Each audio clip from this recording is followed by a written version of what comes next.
Fala galera, bom dia, boa tarde, boa noite, seja lá o horário que você esteja assistindo esse vídeo. Como vocês estão? Espero que todos estejam muito bem. Hoje vamos dar continuidade à leitura do livro Mulheres, Raça e Classe, da Angela Davis. Hoje é a leitura do capítulo 7, O Sufrágio Feminino na Virada do Século, a Crescente Influência do Racismo. Antes de iniciarmos a leitura, eu peço que você curta, compartilha, comenta, se inscreva no canal caso ainda não seja inscrito e vai lá no meu Instagram, @suelen_dantas com 2 T's. Lá você encontra o link caso você queira adquirir esse livro físico, tá? Esse livro em mãos. Eu vou deixar o link aqui na descrição do vídeo também, tá bom?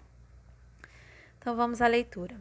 Capítulo 7, O Sufrágio Feminino na Virada do Século, a Crescente Influência do Racismo.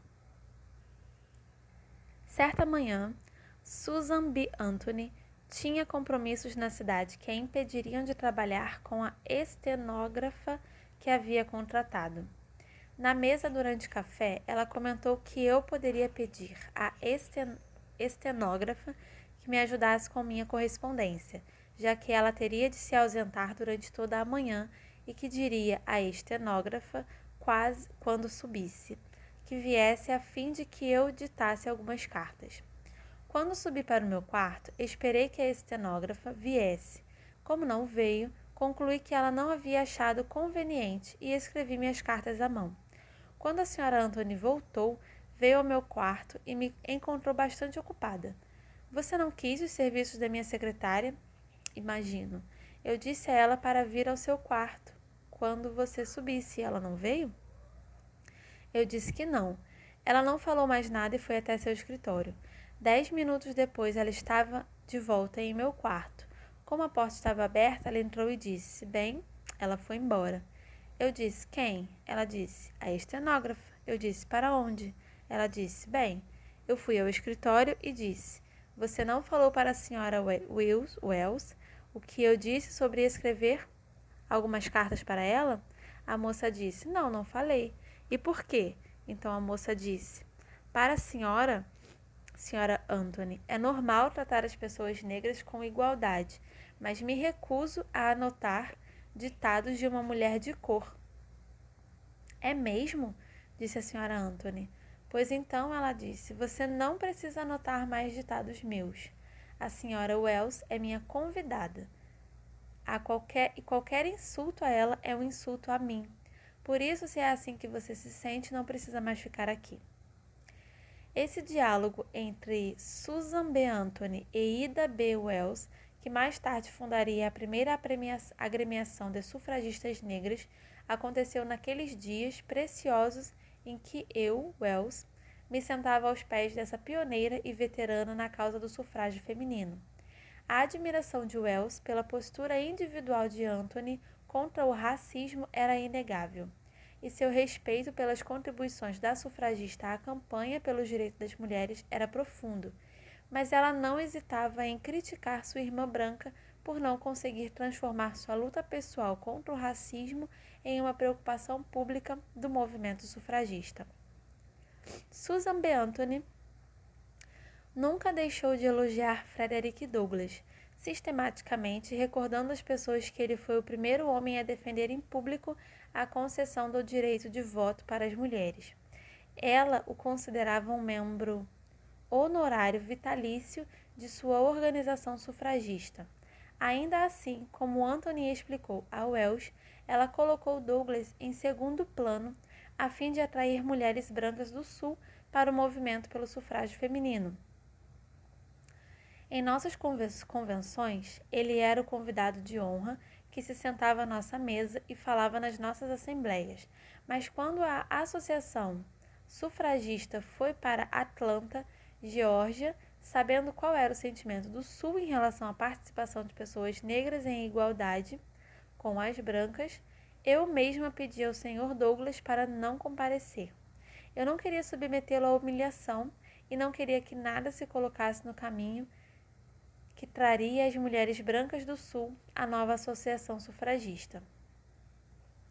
Nessa conversa com Ida B. Wells, em especial, Anthony dedicou-se a explicar que ela também havia se recusado a apoiar esforços de várias mulheres negras que desejavam formar sucursais de sua associação sufragista.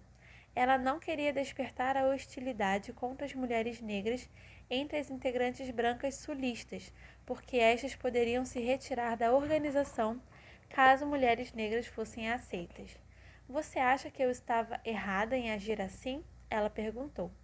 Eu respondi firmemente que sim, porque eu seria porque eu sentia que, embora ela possa ter obtido ganhos para o sufrágio, também reafirmou a atitude segregacionista das mulheres brancas. Esse diálogo entre Ida B. Wells e Susan B. Anthony aconteceu em 1894. A capitulação autodeclarada de Anthony ao racismo, motivada pela conveniência, caracterizou sua postura pública em relação a esse tema até 1900, quando ela renunciou à presidência da National American, a Associação Nacional Estadunidense pelo Sufrágio Feminino, NANSA, na sigla original. Quando Wells expressou sua desaprovação a Anthony por esta legitimar o comprometimento das mulheres brancas do Sul com a segregação, a questão subjacente era muito mais importante do que a atitude individual de Anthony. Nesse período, o racismo estava claramente em ascensão, e os direitos e a vida da população negra estavam em risco. Em 1894, a supressão do direito de voto da população negra do Sul, o sistema legal de segregação e a vigência da lei de linchamento já estavam consolidados. Mais do que em qualquer época desde a Guerra Civil, esse era um período que exigia protestos consistentes e escrupulosos contra o racismo. O cada vez mais influente argumento da conveniência, proposto por Anthony e suas companheiras, funcionava como uma justificativa fraca para a indiferença das sufragistas em relação às prementes exigências da época. Em 1888, o Mississippi promulgou uma série de estudos que legalizavam a segregação racial e, em 1890, ratificou uma nova Constituição que suprimia o direito de voto da população negra. Seguindo o exemplo do Mississippi, outros estados do Sul formularam novas constituições que garantiam a supressão do direito de voto dos homens negros. A Carolina do Sul adotou sua Constituição em 1898, seguida por Carolina do Norte e Alabama, em 1901, e Virgínia, Geórgia e Oklahoma, em 1902, 1908 e 1918, respectivamente. A crítica inflexível de Ida B. Wells à indiferença pública de Susan B. Anthony em relação ao racismo certamente se justificava pelas condições sociais vigentes, mas algo mais profundo do que a evidência histórica estava em questão. Apenas 2 anos antes da discussão dessas duas mulheres sobre sufrágio e racismo, Wells tinha sofrido um encontro direto e traumático com a violência das gangues racistas. As 3 vítimas do primeiro linchamento ocorrido em Memphis, desde os tumultos de 1866, eram seus amigos pessoais. O terrível incidente inspirou Wells a investigar e expor o modo como os assassinatos cometidos por essas gangues aumentavam em todos os estados do Sul. Em uma viagem à Inglaterra, em 1893, buscando apoio para sua cruzada contra os linchamentos, ela condenou veementemente o silêncio com que centenas de milhares de assassinatos cometidos por gangues foram recebidos. Nos últimos 10 anos, mais de 1.000 homens, mulheres e crianças negras sofreram mortes violentas pelas mãos de uma gangue branca, e o restante dos Estados Unidos ficou em silêncio.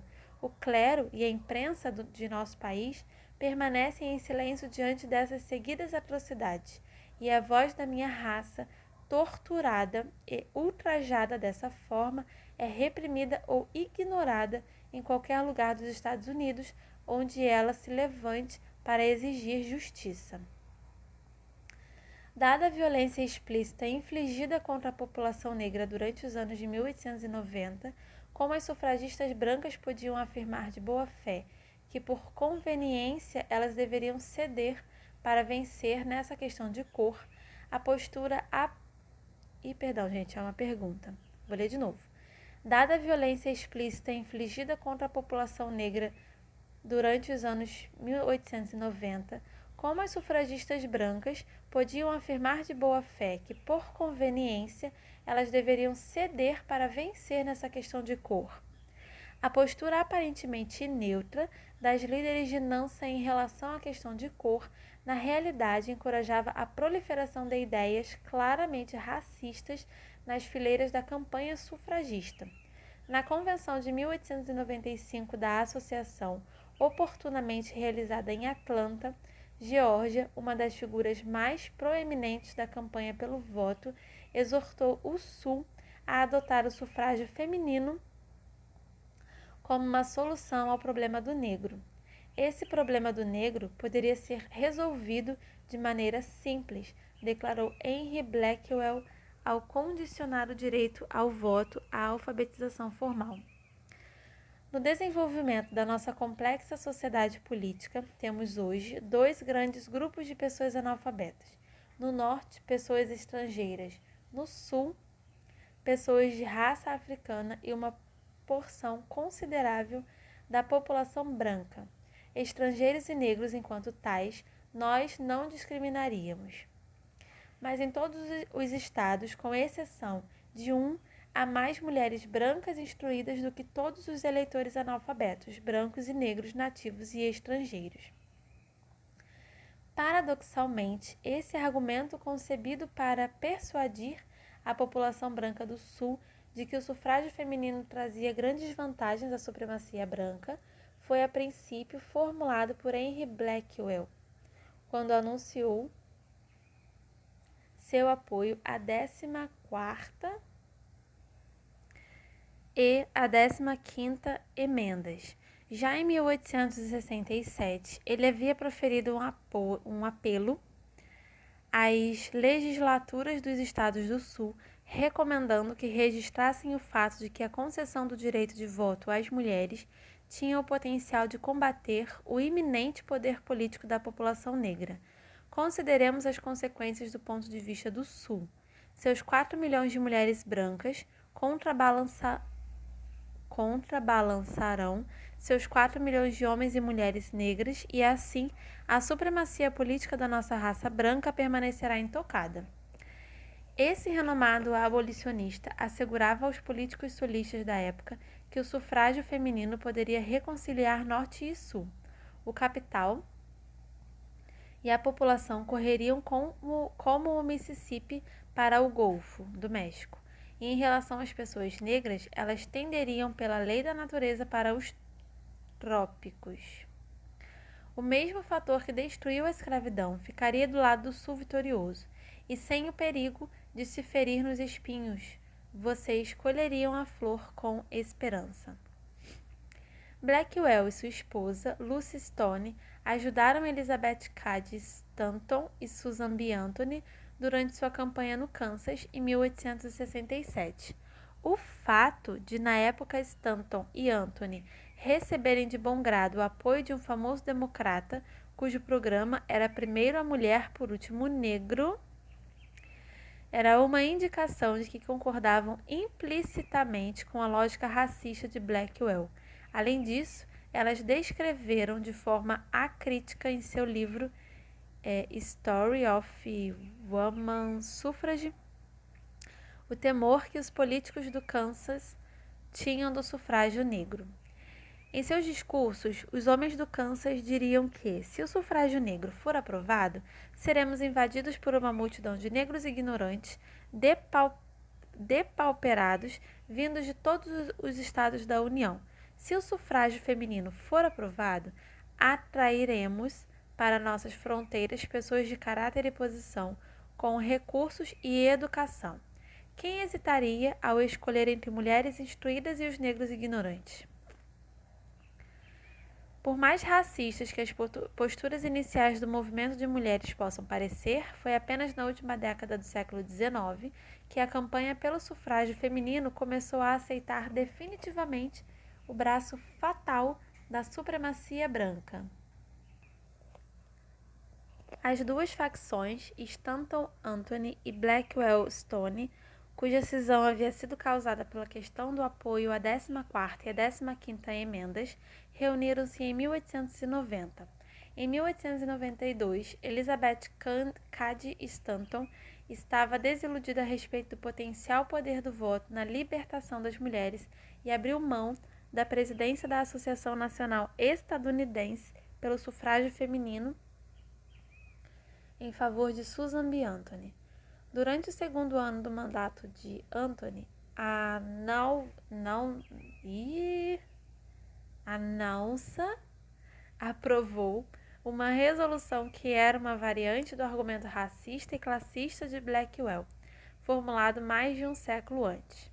Resolvido que, sem expressar qualquer opinião sobre as qualificações apropriadas para votar, chamamos atenção para o fato significativo de que em cada estado há mais mulheres que sabem ler e escrever do que o número total de eleitores masculinos analfabetos. Mais mulheres brancas que sabem ler e escrever do que a totalidade de eleitores negros. Mais mulheres estadunidenses que sabem ler e escrever do que a totalidade de eleitores estrangeiros. De modo que a concessão do direito de voto a essas mulheres resolveria a vergonhosa questão de termos um governo baseado no analfabetismo, seja ele um produto nacional ou estrangeiro. Essa resolução desconsiderava arrogantemente os direitos das mulheres negras e imigrantes, junto com os direitos de seus parentes homens. Além disso, o texto apontava para a traição de um fundamento democrático que não poderia mais ser justificada pelo antigo argumento da conveniência. A lógica dessa resolução implicava um ataque à classe trabalhadora como um todo e uma disposição, consciente ou não, para adotar uma causa comum com os novos capitalistas monopolistas, cuja busca indiscriminada por lucro não conhecia limites humanos. Ao aprovar a resolução de 1893, as sufragistas bem que poderiam ter anunciado que, se o poder de voto fosse concedido a elas, mulheres brancas da classe média e da burguesia rapidamente subjugariam os três principais elementos da classe trabalhadora nos Estados Unidos: a população negra, os imigrantes e a mão de obra branca nacional sem instrução. Eram esses três grupos de pessoas que tinham o trabalho explorado e a vida sacrificada pelos Morgans, Rockefellers, Mellons, Vanderbilts, a nova classe de capitalistas monopolistas que estavam instaurando impérios industriais de modo implacável e controlavam a mão de obra imigrante no norte, bem como a população liberta e a mão de obra branca pobre que operavam as novas ferrovias, mineradoras e siderúrgicas no sul. O terror e a violência obrigavam a mão de obra negra no sul a aceitar pagamentos que pouco diferiam da escravidão e condições de trabalho frequentemente piores do que as do período escravista. Essa era a lógica por trás do número crescente de linchamento e da norma legal de supressão do direito de voto no sul. Em 1893, ano da fatídica Resolução de Nansa, a Suprema Corte revogou o Ato de Direitos Civis de 1875.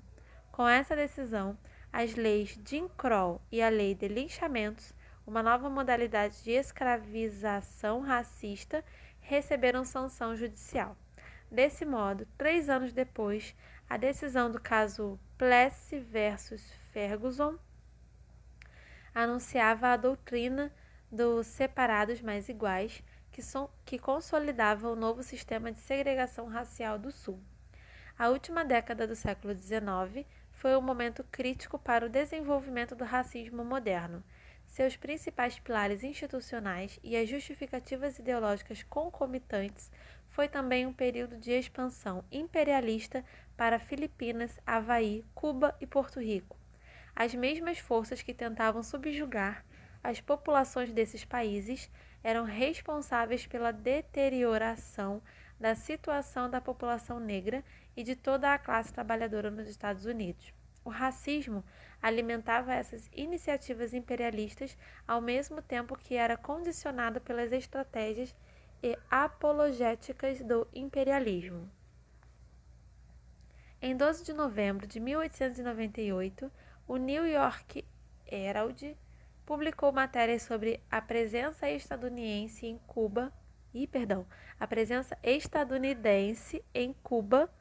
o tumulto racial em Phoenix, na Carolina do Sul, e o massacre de pessoas negras em Wilmington, na Carolina do Norte.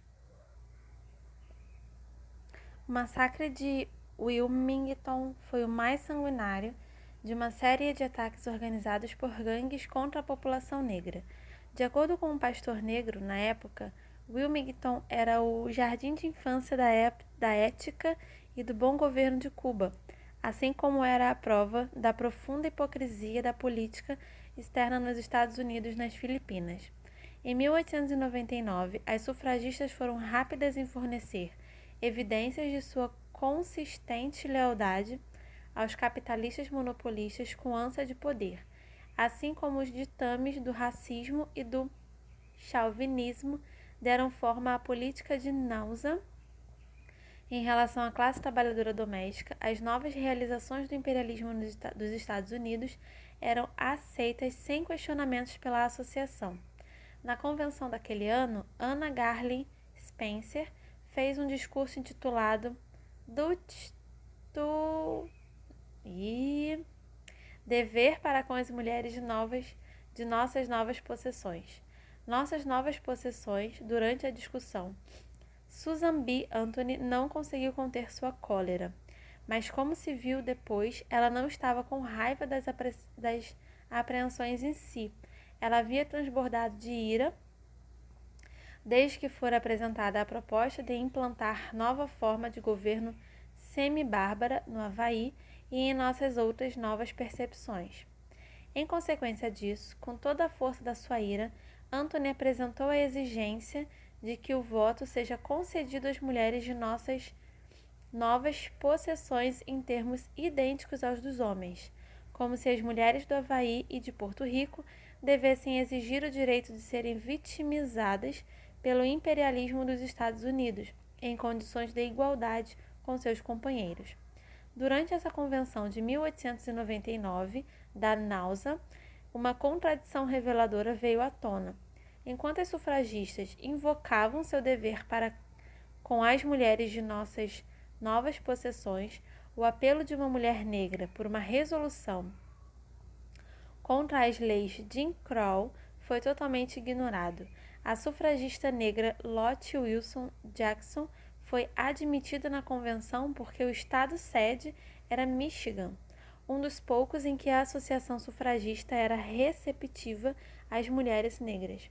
Durante a viagem de trem para a convenção, Lottie Jackson sofreu humilhações devido à política segregacionista das companhias ferroviárias.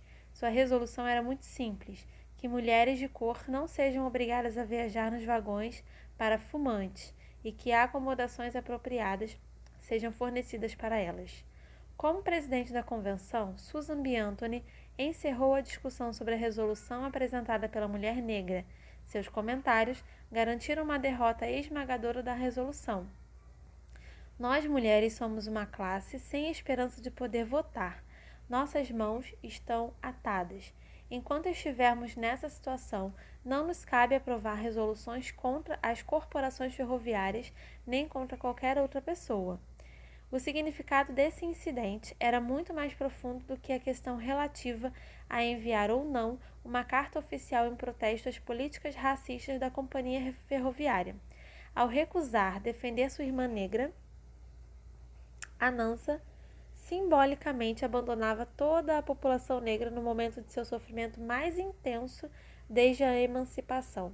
Esse gesto definitivamente consumava a associação sufragista como uma força política potencialmente reacionária que atenderia às necessidades da supremacia branca. Ao se esquivar da questão do racismo colocada pela resolução de Lott-Jackson, a NANSA, ou NAUSA, na prática, encorajava a expressão de preconceitos contra as pessoas negras no interior da organização. De modo objetivo, um convite aberto havia sido estendido às mulheres do Sul que não estavam dispostas a renunciar ao seu compromisso com a supremacia branca.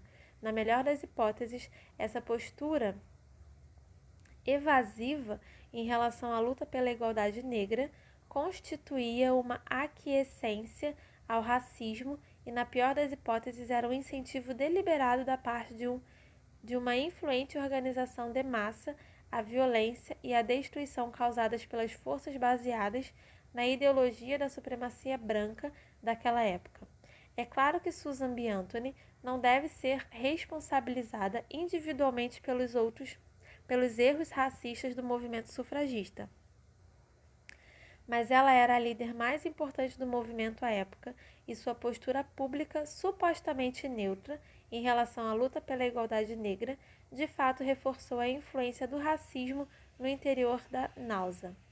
Se Anthony tivesse refletido seriamente sobre as constatações de sua amiga Ida B. Wells, ela teria percebido que uma posição reticente em relação ao racismo implicava que milhares de linchamentos e assassinatos em massa poderiam ser considerados uma questão neutra. Em 1899, Wells havia terminado uma extensa pesquisa sobre os linchamentos e publicado suas estarrecedoras conclusões. Ao longo dos 10 anos anteriores, tinham ocorrido entre 100 e 200 linchamentos anuais oficialmente registrados. Em 1898, Wells gerou certa comoção pública ao solicitar diretamente ao presidente McKinley que ordenasse uma intervenção federal no caso do linchamento do chefe de uma agência de correios na Carolina do Sul. Em 1899, quando Susan B. Anthony instou a derrota da resolução contra as leis de Jim Crow, a população negra denunciou amplamente o modo como o presidente McKinley encorajava a supremacia branca. A seção de Massachusetts da Liga Nacional das Pessoas de Cor cobrou gente, eu não sei falar o nome dele, McKinley, por seu silêncio pesaroso durante o período em que o terror reinou em Phoenix, na Carolina do Sul, e por não intervir quando a população negra foi massacrada em Wilmington, na Carolina do Norte. Durante a viagem de McKinley pelo Sul, disseram a ele: "Você pregou paciência, dedicação e moderação para seus compatriotas negros que há muito sofrem, e patriotismo, jingoísmo e imperialismo para seus compatriotas brancos." Enquanto McKinley estava na Geórgia, uma gangue invadiu uma prisão, capturou 5 homens negros e quase na sua frente, diante dos seus olhos, eles foram cruelmente assassinados. Você se pronunciou?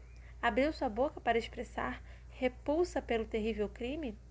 Que era a barbárie da barbárie e que manchou com uma indelével infâmia perante o mundo toda a justiça, a honra e a humanidade de seu país. E nenhuma palavra foi proferida pelo presidente sobre um dos linchamentos mais divulgados do período, quando atearam fogo em San Jose, na Geórgia, naquele ano. Ele foi tirado de seus captores em uma manhã silenciosa de domingo e queimado até a morte, com uma crueldade indescritível e diabólica na presença de milhares de pessoas que comemoravam. Pessoas essas consideradas as mais virtuosas da Geórgia, homens, mulheres e crianças que saíram de casa no dia do Senhor dos cristãos para ver um ser humano ser queimado, como se estivessem ido a um festival popular e a um passeio de inocente diversão e entretenimento. Inúmeros documentos históricos confirmam a atmosfera de agressão racista, bem como a firme resistência que emanava da população negra no ano de 1899. Um documento especialmente simbólico é uma convocação lançada pelo Conselho Nacional Afro-Americano, encorajando a população negra a guardar o 2 de junho como um dia de jejum e oração. Publicado no New York Tribune, esse comunicado denunciava as prisões injustificadas e indiscriminadas que tornavam homens e mulheres presas fáceis de gangues de ignorantes, depravados, homens embebedados de uísque que cometiam torturas, enforcamentos, disparos, esquartejamentos, mutilações e queimaduras. Não se tratava, portanto, de identificar o que estava por vir. O terror já reinava entre a população negra. Como Susan B. Anthony podia afirmar, sua crença nos direitos humanos e na igualdade política e, ao mesmo tempo, aconselhar os membros de sua organização a permanecer em silêncio sobre o problema do racismo. A ideologia burguesa, e particularmente seus componentes racistas, realmente deve possuir o poder de diluir as imagens reais do terror em obscuridade e insignificância e de dissipar os terríveis gritos de sofrimento dos seres humanos em murmúrios quase inaudíveis e então em silêncio. Com a chegada do século XX, um casamento ideológico sólido uniu racismo e sexismo de uma nova maneira.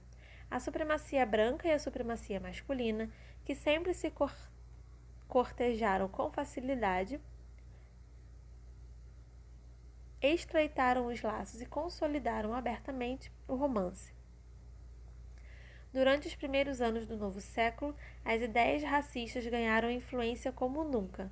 A atmosfera intelectual, mesmo nos círculos progressistas, parecia estar fatalmente contaminada por noções irracionais sobre a superioridade da raça anglo-saxã.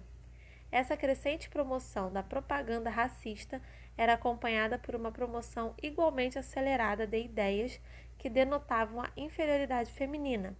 Se as pessoas de minorias étnicas, dentro e fora do país, eram retratadas como bárbaras e incompetentes, as mulheres, quer dizer, as mulheres brancas, eram rigorosamente representadas como figuras maternais, cuja razão de ser fundamental era nutrir os machos da espécie.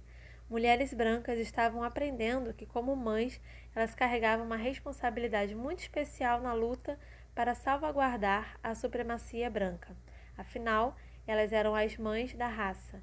Embora o termo raça, supostamente, se referisse à raça humana, na prática, especialmente quando o movimento eugenista cresceu em popularidade, fazia-se pouca distinção entre a raça e a raça anglo-saxã.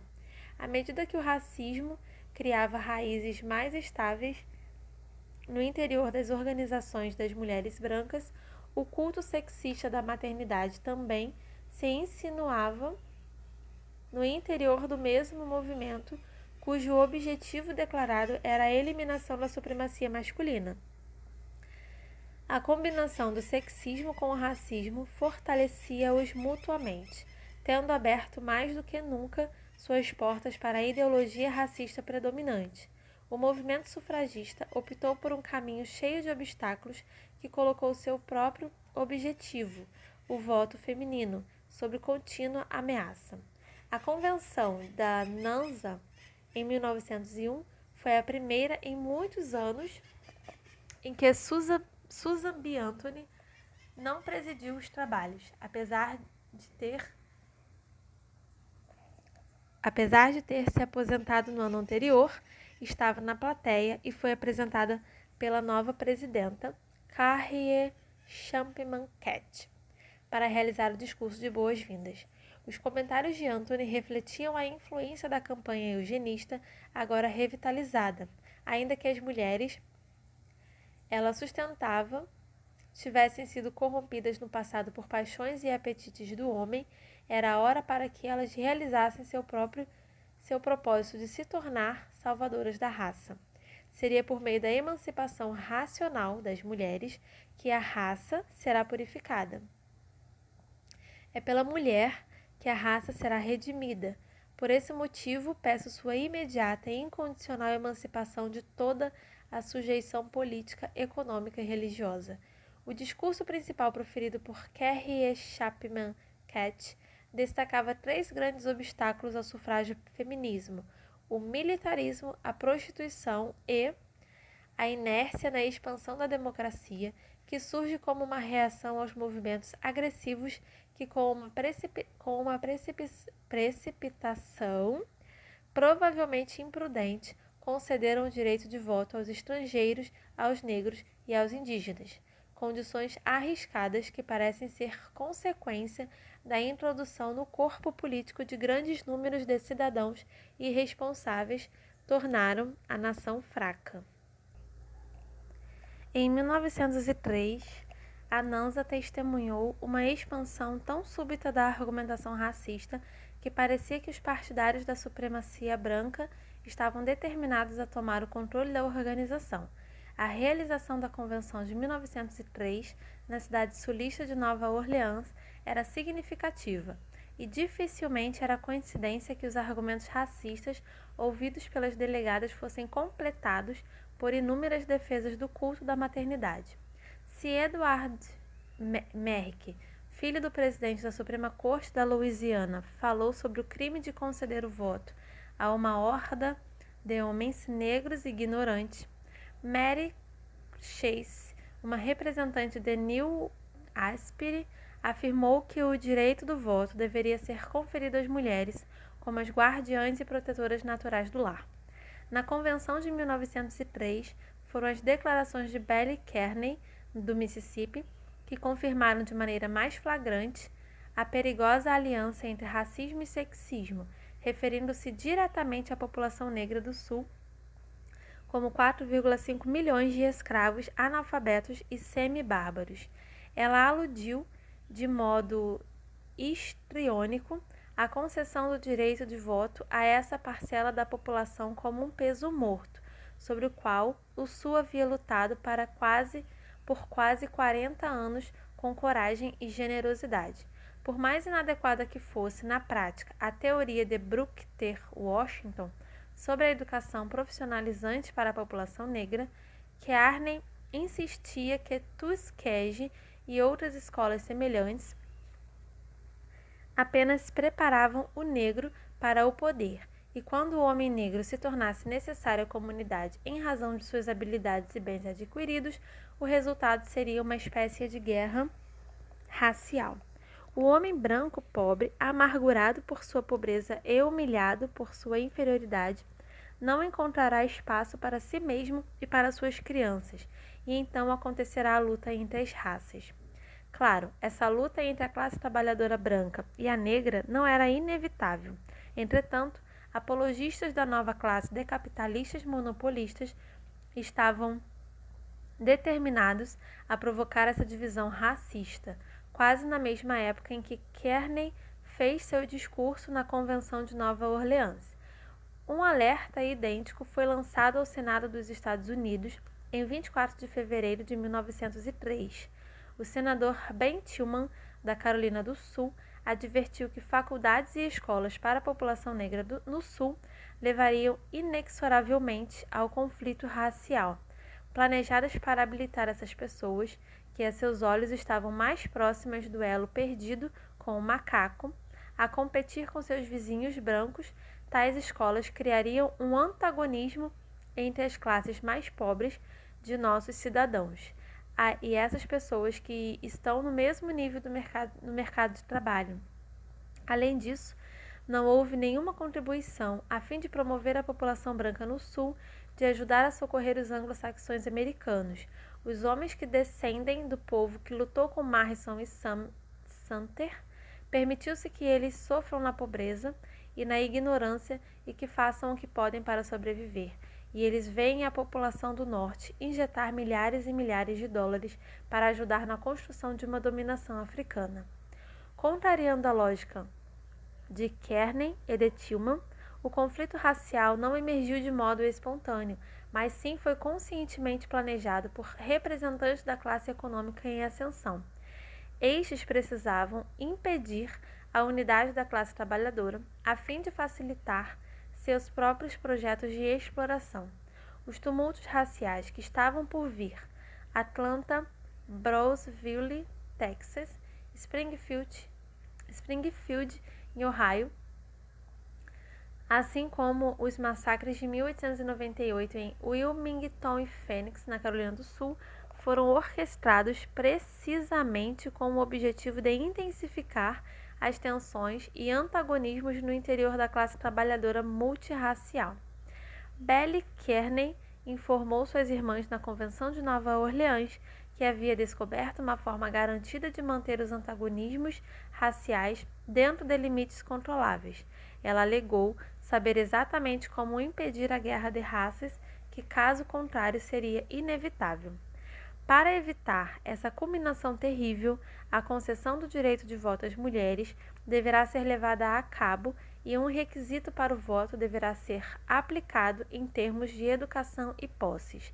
A concessão do direito de voto às mulheres garantiria a imediata e duradoura supremacia branca, alcançada de modo honesto, pois, como indicam dados oficiais inquestionáveis, em todos os estados do Sul, com exceção de um, há mais mulheres instruídas do que todos os eleitores analfabetos, brancos e negros, nativos e estrangeiros somados.